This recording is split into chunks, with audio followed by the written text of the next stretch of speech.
This wristband can make deaf people hear. I know this sounds too good to be true. I know this sounds like fake news, but trust me, it is not.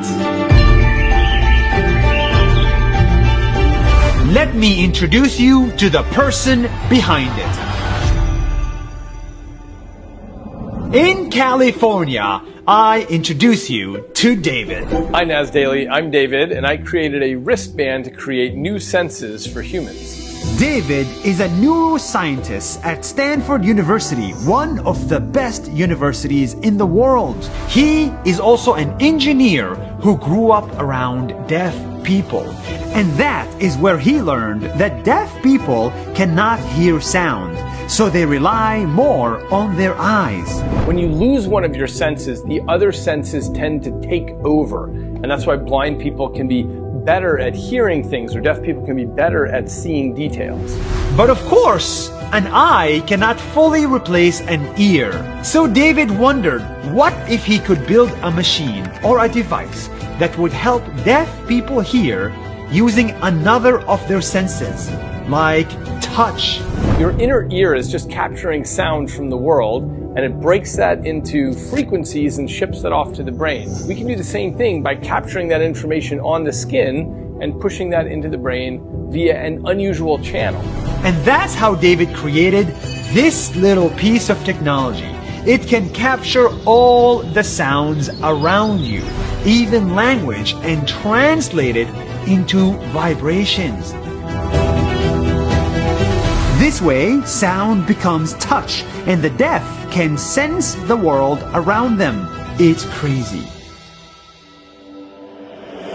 David's wristband is not only for the deaf.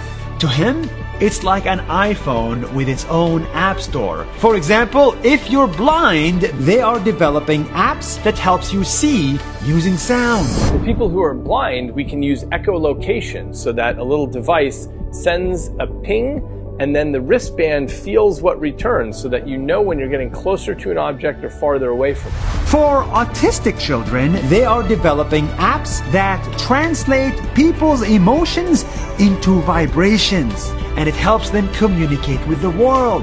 Children with autism typically have a difficult time understanding the emotions of the person they're speaking with. So using machine learning, we can pick up on that speech, figure out if the person is happy or sad or angry, and tell the wearer of the wristband.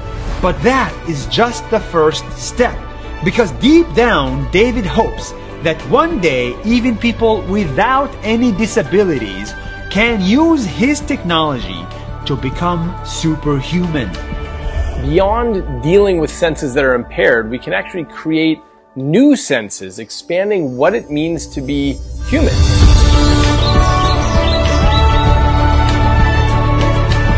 David is not joking around. He started a multi-million-dollar company to do just that. With his PhD in neuroscience and his excitement, I think he can do something great. Engineers like David will change the world one vibration at a time.